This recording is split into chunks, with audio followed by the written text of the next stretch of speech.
Cukura diabēts ir bieži sastopama hroniska vielmaiņas slimība, un Eiropas Savienībā vien cukura diabēts ietekmē vairāk kā 32 miljonus cilvēku dzīves. Cukura diabēta izplatība Latvijā, līdzīgi kā citur pasaulē, pēdējo 10 gadu laikā ir strauji pieaugusi, bet sabiedrības zināšanas par šo slimību ir nepietiekamas. Diemžēl diabēts nav izārstējama slimība pie patreizējiem medicīnas sasniegumiem. Un diabēts ir hroniska slimība, kas pavada pacientu visu dzīves laiku, bet diabēts ir īpašs dzīvesveids. Tātad uz patreizējām insulīna ārstēšanas iespējām, uz insulīna veidiem, uz paškontrolas iespējām, uz insulīna ievadi ar insulīna sūknīšiem, uz specifiskām paškontrolas iespējām. Tātad pacientam un pacientu ģimenei ir ļoti laba iespēja šo slimību kontrolēt un šo slimību vadīt. Tikai 36% iedzīvotāju ir pilnīgi pārliecināti, ka zina, kas ir cukura diabēts un kā tas izpaužas. Savukārt trešā daļa iedzīvotāju neapzinās, kādi ir cukura diabēta simptomi un kā izšķirt pirmā un otrā tipa diabētu.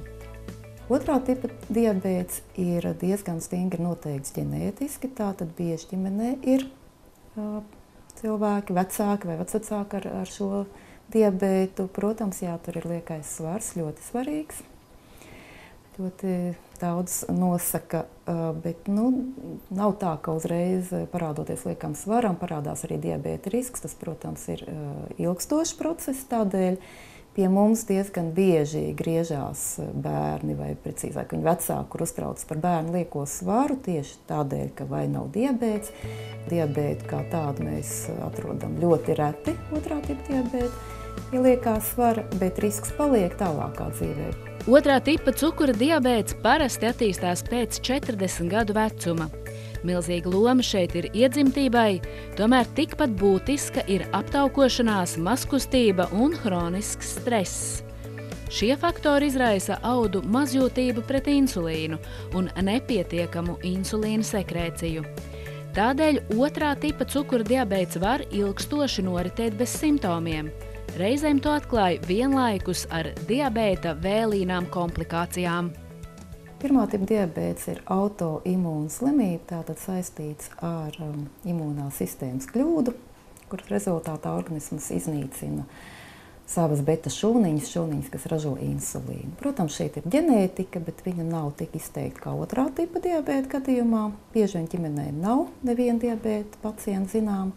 Pamatā novērst vai citādi ārstēt, kā tikai lietot insulīnu, šobrīd pirmā tipa diabētu nevar. Pirmajam tipam ir ļoti raksturīgas pazīmes, tātad slāpes, tiešām reāls slāpes, nevis tikai dienā padzerās un naktī guļ, bet tās ir slāpes gan dienā, gan naktī. Tātad ļoti jāuzmanās, ja bērns vai jebkurš cits cilvēks arī mostās naktī no slāpēm, prasa dzert un attiecīgi arī apmeklēt tualeti. Tāpat arī nākamais ir diabēts, principā rada badu, jā, cilvēks cieš badu. Un tādēļ arī novājē, neskatoties uz to, kā viņš ēd. Daži varbūt neēd labi, daži ēd ļoti daudz, bet vienalga novājē. Satriecoši ir tas, ka joprojām vairāk kā 2/3 sabiedrības nav pietiekams informācijas par cukura diabēta pirmajiem simptomiem un pazīmēm. Tas bieži ir iemesls tam, ka cukura diabēts tiek diagnosticēts novēloti tikai tad, kad jau attīstījušās slimības komplikācijas. Pacientu ikdiena ar pirmā tipa diabētu ir, es teiktu, 3 galvenās lietas. Tās ir regulāras insulīna injekcijas vai insulīna ievadīšana caur insulīnu sūkni. Tā ir paškontrole. Jā, tātad ir jānosaka cukura līmenis. Trešā lieta, kas ir ārkārtīgi svarīga, ir prast novērtēt ogļhidrātus uzturā.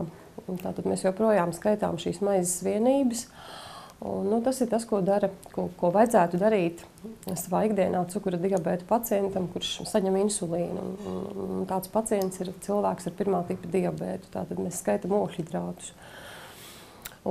Protams, kad ir vēl viena ļoti svarīga lieta, kas varbūt arī apkārtējiem sabiedrībai vajadzētu zināt, kad ievedot insulīnu, pacientam mēdz būt arī hipoglikēmija, ja pazemināts cukurs asinīs.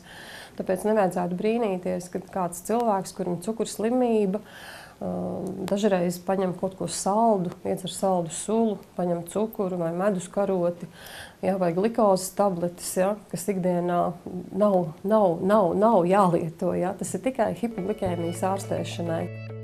Cukura diabētu mēdz dēvēt gan par nopietnu slimību, gan par dzīvesveidu. It kā pretrunīgi, taču diabēts tāds patiešām ir. Bet kādi īsti ir cēloņi, pazīmes un ar ko ikdienā nākas rēķināties cilvēkiem, kuri slimo ar diabētu? Parasti no rīta vienkārši pieceļos, vienmēr man ir jāizmēr cukurs, man ir jāiešpricē, man ir jāpagaida, kamēr viss izdara. Tad es ķeros klāt brokastīm, uztaisu viņas, man viņas ir jānosver. Var arī uz acis rēķināt, ko es pēdējā gada laikā to ļoti darīju. Tad vēlāk eju uz skolu, pēc 2 stundām jāpārmēra.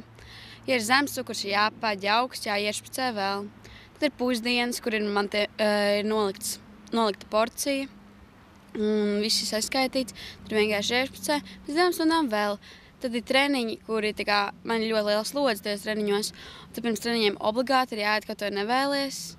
Tad pēc treniņiem, pirms treniņiem, varbūt treniņu vidū.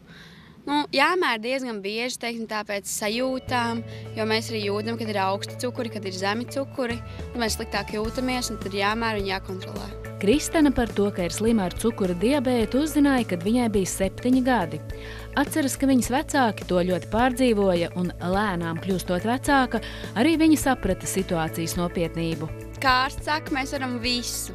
Nav tā, ka mēs nevaram. Tikai jādomā ar prātu. Mēs varam ēst visu, ko mēs vēlamies, kā parasts cilvēks. Tikai mums ir jādomā ar prātu, jāskaita līdzi. Varbūt mazākas porcijas. Varbūt arī, te ir plusi, ka, piemēram, ja mēs patiešām pieķeramies klāt, mēs esam maz drusciņu uz diētas, mēs arī veselīgāk mēs ēdam un pēc pareizāku uzturu. Teodoram ir 16 gadi. Viņa dzīvesprieku un humoru izjūtu var tikai apskaust. Taču stāsts par to, kā viņa ģimene uzzināja par Teodora slimību, ir šokējošs. Tad, kad man bija 4 gadi, es nokritu, biju mājās ar mammu un tēti viesistabā, es nokritu komā un es pēc nedēļas pamodos slimnīcā pie vairākiem vadiem pieslēgtiem. Tā kā saucamā tā hipoglikēmija. Es atceros tos momentus, kad pamodos slimnīcā un es jautāju, kas noticis, kur esmu, un bija apkārt puses ģimenes loks apkārt. Savukārt Aleksandrs par to, ka ir slims ar cukura diabētu, uzzināja pirms 8 gadiem. Es uzzināju tā, ka man naktīs drausmīgi vajadzēja dzert, un tad uzzināju, aizvedu slimnīcu, jo es pārāk daudz dzēru, un nodomāju, ka tas nav normāli. Katram no šiem jauniešiem ir sava pieredze par to, cik izprotoša un izglītota ir mūsdienu sabiedrība attiecībā uz diabēta pacientiem. Bērni uztver saprotoši, piemēram, meitenes klasē, viņas ļoti saprotošas, un viņas visas ir man kā draudzenes, mēs esam ļoti labs kolektīvs, un viņas pastāvēs par maniem, ja arī kāds cits pajautās, kādēļ tu špricējies vai mēri cukuri, viņas pašas atbildēs manā vietā, jo viņas zina, ka man ļoti kaitina, ka man tas jautā. Vienmēr tas jautājums, vai tev sāp? Ja tev tas ir uzdots kādas 10 reizes, vēl nekas, bet kad tev iet kādas 100 reizes, tev jau pilnīgi negribas atbildēt, jo man šķiet, viņš zina atbildi, kas sāp. Mums jau sāk, un mēs špricējamies. Tikai mēs, ir jāizvēlas, vai mēs gribam dzīvot pilnvērtīgi vai nē. Esat saprotoši, ja kādam uz ielas, sabiedriskajā transportā vai lielveikalā palicis slikti. Pat ja jaunietis ir lietojis alkoholu, neizturieties nosodoši. Ja cilvēks ikdienā saņem insulīna injekcijas, tad mēdz būt tā, ka cukuru līmenis asinīs var nokrist ļoti zemu un sākties hipoglikēmija. Tas var notikt, ja pusaudzis nav laicīgi paēdis, ir bijusi lielāka fiziskā slodze vai insulīna deva šim bērnam ir pārāk liela. Par pazeminātu cukuru līmeni asinīs var liecināt šādas pazīmes – roku trīce, bālums, augsti sviedri, apjukums, neskaidra runa vai redzes traucējumi. Šādā gadījumā pēc iespējas ātrāk ir jāpēda 2 līdz 4 glikozes tabletes vai 2 līdz 3 cukurgraudi vai jādzer salda tēja vai salda sula. Neatstājiet jaunieti vienu, kamēr viņam nekļūst labāk. Pēc 10-15 minūtēm atkārtoti pārbaudiet cukuru līmeni asinīs. Ja hipoglikēmija netiek pilnībā novērsta, var piepeši sākties krampji vai zust samaņa vai iestāties hipoglikēmiskā koma. Jebkuru samaņas traucējumu gadījumā jānodrošina drošs ķermeņa stāvoklis, stabila sānu guļa un jāizsauc neatliekamā medicīniskā palīdzība. Nikolai ir 13 gadi. Viņas vecāki par cukura diabēta slimību uzzināja, kad meitene bija tikai 1 gadu veca. Ļoti jāskatās, ko tu ēd, ko tu dari un cik tu špricē.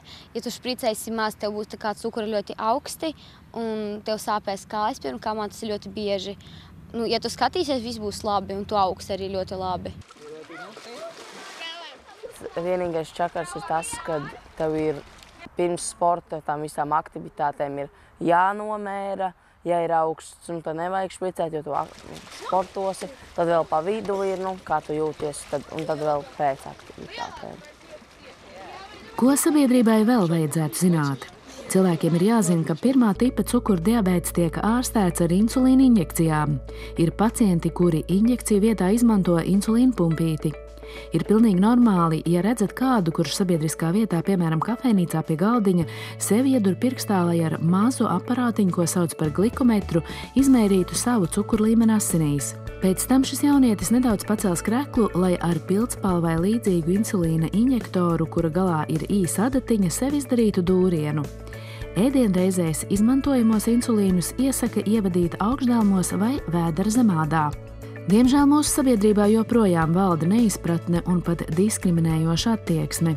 Jaunieti, kurš sabiedriskā vietā sev izdara dūrienu ar adatu, nereti mēdz noturēt par narkomānu. Saslimstība ar 1. tipa cukura diabētu palielinās, bet tā nav lipīga slimība. To nevar nodot ar pieskārieniem, siekalām, asinīm vai kādā citā veidā. Ar 1. tipa diabētu nevar saslimt pārmērīgi daudz ēdot saldumus. Arī šajā jautājumā diabēta pacienti nereti saņem aizskarošus spriedumus, kā piemēram, redzi, pie kā noveda saldu mēšanu un tam līdzīgus. Kuru šī slimība var piemeklēt šodien vai rīt, nevar zināt neviens. Ar to dzīvo ļoti daudz, un tas nav nemaz tik grūti, ir daudz trakākas slimības. 1. tipa cukura diabēts skar gados ļoti jaunus cilvēkus, faktiski bērnus, kas nereti viņu vecākiem ir ļoti liels un nepatīkams pārsteigums. Tādēļ, ja novērojat savam bērnam ar cukura diabētu saistītus simptomus, nekavējoties par tiem informējiet savu ģimenes ārstu vai endokrinologu. Pieaugušajiem apmācības kabineti un pieejamība ir atjaunota no 18. gada, bet bērnu slimnīcā šis apmācības process ir bijis, jāsaka, daudz gadu garumā un ir joprojām. Un uz apmācību var pierakstīties jebkurš līdz 18 gadu vecumam. Un jāzvan ir pa tālruni 807 8866. Nav nepieciešams ģimenes ārsta nosūtījums, un gaidīts ir ik viens. Lai gan bērniem un jauniešiem ir tāda pati insulīna atkarība kā pieaugušajiem, pastāv lielas fizioloģiskas, medicīniskas, psiholoģiskas, sociālas un emocionālas atšķirības. Tādēļ, saskaroties ar cukura diabēta saslimšanu, slimības diagnostika un turpmākais ārstēšanas process jāveic ciešā sadarbībā ar ārstējošajiem speciālistiem.